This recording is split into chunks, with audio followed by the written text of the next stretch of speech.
Bueno, gracias a todos y a todas y desde luego a la organización también por el esfuerzo de organizar este tipo de eventos.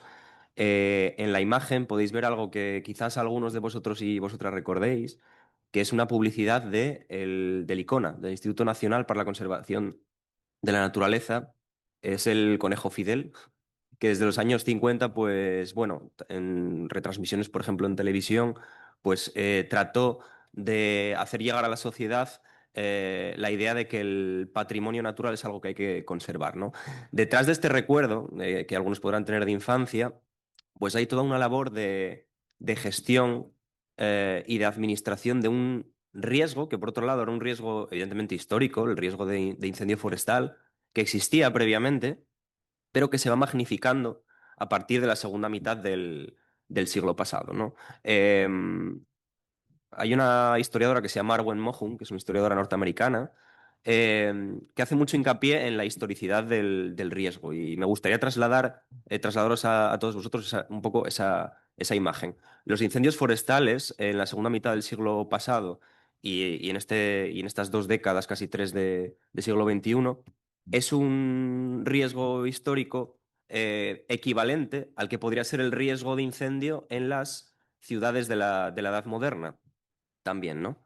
Entonces, bueno, reiteraré esta idea de la historicidad del riesgo. Para el caso de Asturias, primero habría que hablar del contexto forestal. Ahí os pongo una estadística en la evolución de los principales usos del suelo, basada en el primer inventario forestal nacional del año 73, el segundo del año 88 y el tercero del año 98. Y vemos como, por ejemplo, el porcentaje de monte arbolado va aumentando desde el 73 al 88 y significativamente en el año 98. Es decir, esto nos está hablando de un fenómeno social que tiene que ver con componentes demográficos, que tiene que ver con el éxodo a- al espacio urbano, con el abandono del campo, y también nos habla de las políticas estatales, en este caso de las políticas repobladoras. Os he incluido ahí también el aumento de las repoblaciones forestales durante el periodo 40 al 75, especialmente durante los años 40 y 50 y luego de manera más atenuada durante los años 60 y 70. Luego voy a retomar este punto porque es muy interesante cómo está relacionado directamente con el riesgo de incendio, ¿vale? Bueno, por aligerar un poco respecto a la base legislativa, claro, el riesgo de incendio en el espacio forestal, como decía ya existía antes, se habían ocupado de él muy momentáneamente y muy por encima los ingenieros de montes, y en el año 57 se crea una base legislativa, que es la Ley de Montes, en la que ya se menciona específicamente esta forma de riesgo y se habla de zonas de peligrosidad, ¿no? Entre ellas una de ellas va a ser Asturias. Evidentemente, Galicia va a ser el paradigma para todos estos experimentos que vamos a ver y todo este ajuste, digamos, de la técnica ante el riesgo de incendio. Entonces se crea esta base legislativa, pero sobre todo el salto se va a dar a partir del año 1968 con la ley del 5 de diciembre sobre incendios forestales. Y aquí sí que el Estado va a crear unas herramientas básicas, sobre todo muy influidas por la extinción de incendios en Estados Unidos y Canadá, países con gran masa forestal, y que en España pues, lo que asienta son bases para tanto la prevención como la comprensión científica del riesgo de incendio, y esta es la novedad, o la sistematización en esa comprensión científica, y también la respuesta al riesgo de incendio. Eh, bueno, se crean, por ejemplo, los grupos locales de auxilio y, sobre todo, quiero centrarme en la publicación de estadísticas. Ya existían estadísticas previamente, pero a partir de aquí se publica una serie que va a ser anual, que llega hasta la actualidad y que arranca en 1968. Se puede consultar en la web del Ministerio para la Transformación Ecológica y es lo que llamo ahí una aproximación científica al riesgo. Arwen Mohun, que es la historiadora a la que he citado antes, habla de cómo se pasa de una respuesta vernacular al riesgo de incendio a una respuesta, digamos, científica. Y esto es un poco la base que demuestra esto. Es decir, el Estado es capaz, a partir de ahora, de sistematizar esos conocimientos desde un punto de vista científico, cuantificarlos y dotar de una respuesta, digamos, adecuada o una respuesta ajustada a un conocimiento científico de la cuestión. Bueno, para el caso de Asturias, esta aproximación científica al riesgo, bueno, veis, os pongo ahí por ejemplo, un parte de incendio forestal, se traslada a esos informes anuales, los incendios forestales en España durante el 68, 69, 70, que recogen toda una serie de informaciones en la que se nos habla de hora de ocurrencia del incendio, medios empleados, hectáreas arrasadas, pérdidas sobre todo económicas, etcétera, ¿no? Y por ejemplo, en el caso de Asturias, ahí bueno, se contabiliza la provincia de Asturias y León todo junto, y se ve cómo va avanzando a través de la década del 60, ¿no? Porque ya digo que se tenían previamente datos estadísticos, pero no se habían sistematizado todavía. Vemos cómo la década arranca fuerte, sobre todo en incendios en el año 61 y 65, se va atenuando en la segunda mitad de la década del 60. Ahí vemos, por ejemplo, incendios mayores de 500 hectáreas. eh, y si acudimos a los informes de los años 70, pues vemos cómo los máximos absolutos de la década anterior no solamente se igualan, sino que se superan concretamente en el año 70 y en el año 74. Es decir, lo que se va viendo es un incremento tendencial, que no es algo exclusivo ni local, evidentemente, de Asturias, aunque sí que tiene sus particularidades, como vamos a ver, pero lo que vemos es un incremento tendencial que da muestras de un fenómeno más general que tiene que ver con el abandono del medio rural y, por tanto, ese aumento en la masa forestal. La masa forestal que es, en última instancia, con potencial combustible, ¿vale? Bien, vemos cómo va aumentando y si cogemos la serie hasta los años 2000, que recojo de una monografía publicada en el 97, pues podemos señalar cómo a mediados de la década del 80, para el caso de Asturias, esa cantidad, digamos, de hectáreas consumidas por el incendio se dispara sustancialmente. Y luego se tiende a reducir hacia los años 90, ¿no? Vale.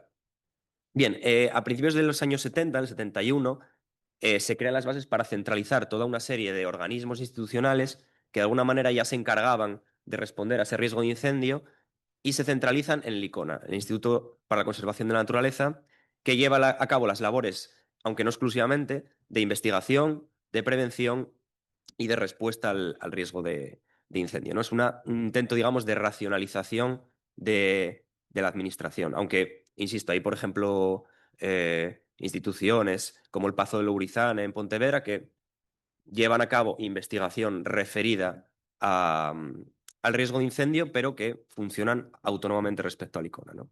Bueno, como decía, el ICONA empieza su publicación eh, primero de divulgativa, es decir, año 68, volvemos al caso del emblema del ICONA, de cara a la prevención, de cara a, sobre todo, los más pequeños, y también de cara a la divulgación de manuales técnicos para formar a esas cuadrillas, para formar a esos trabajadores que puedan responder de manera más adecuada a ese riesgo de incendio. Vamos a recordar una cosa bueno, a veces hay que tener en cuenta.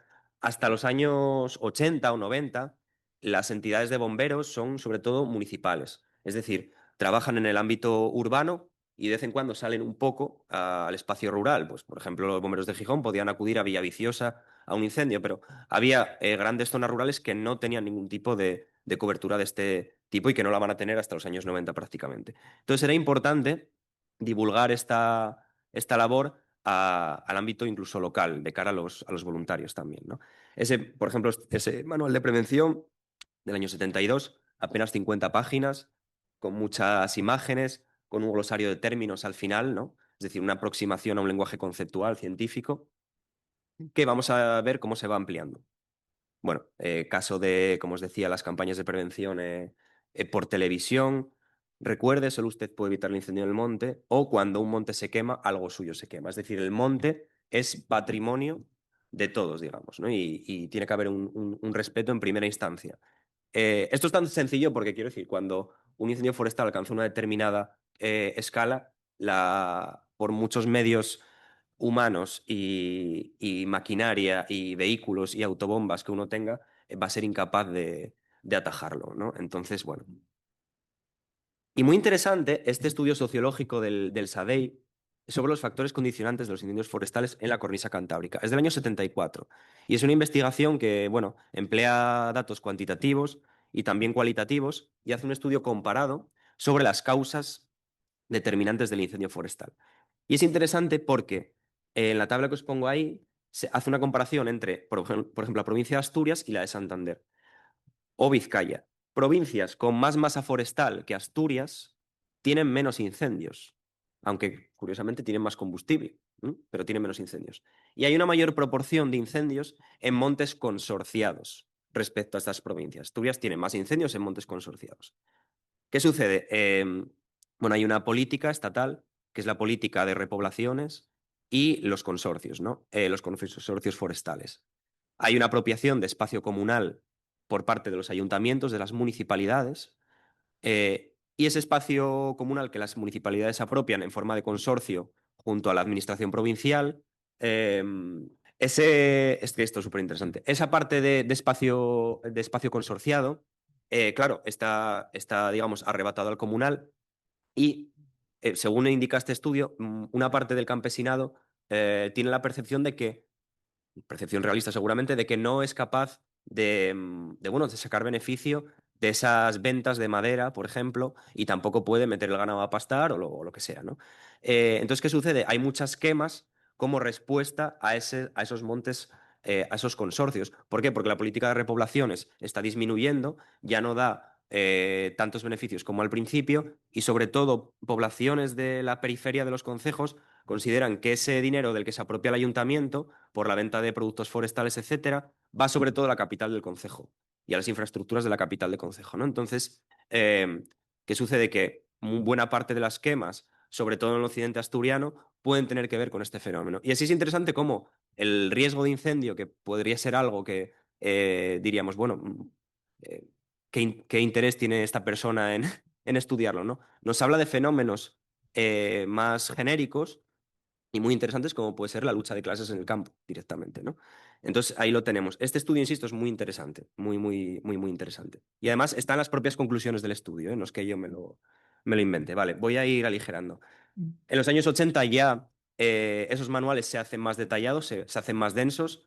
Por ejemplo, pongo técnicas para la defensa contra incendios forestales, que es el resultado de una serie de cursos en la sección forestal del ICONA, que introducen nuevas técnicas de aproximación al riesgo importada a Estados Unidos, como es el caso del empleo de hidroaviones con los Canadair del Grupo 83 de las Fuerzas Aéreas. Bueno, ahí vemos, por ejemplo, pues, bueno, ilustraciones sobre ello, o el empleo de puestos fijos para la detección o de sistemas de radio, en este caso de sistemas de radio en simplex, para detectar cuanto antes el riesgo de incendio y poder responderlo. Caso de el empleo de contrafuegos también, y bueno, toda una panoplia de herramientas como puede ser el batefuegos, ¿no? Que el batefuegos no es sino una especie de versión técnica del empleo de una rama para agotar ese incendio. Por no hablar de autobombas, etcétera. Vale.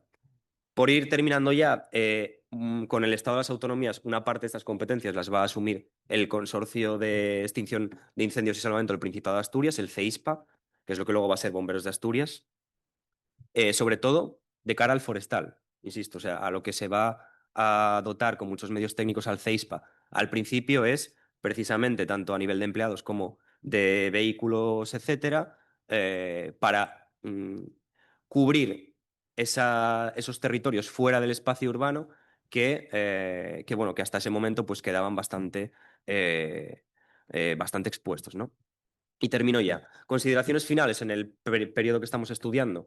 Un aumento significativo de las hectáreas quemadas en Asturias durante este periodo, que, insisto, hace referencia a fenómenos más generales, pero también algunos particulares. Se establece una base estadística para la detección de incendios forestales que llega hasta la actualidad con publicaciones periódicas y una metodología científica. Empleo de nuevos métodos para el combate contra el fuego, una evidente relación entre el abandono del campo y el incendio forestal, insisto, como riesgo histórico. Y por último, la parte que más me interesa, más a nivel de metodología, el paso de una respuesta al riesgo de incendio vernacular a una aproximación al riesgo de incendio científica, ¿no? Y bueno, hasta aquí sería un poco la ponencia. Gracias.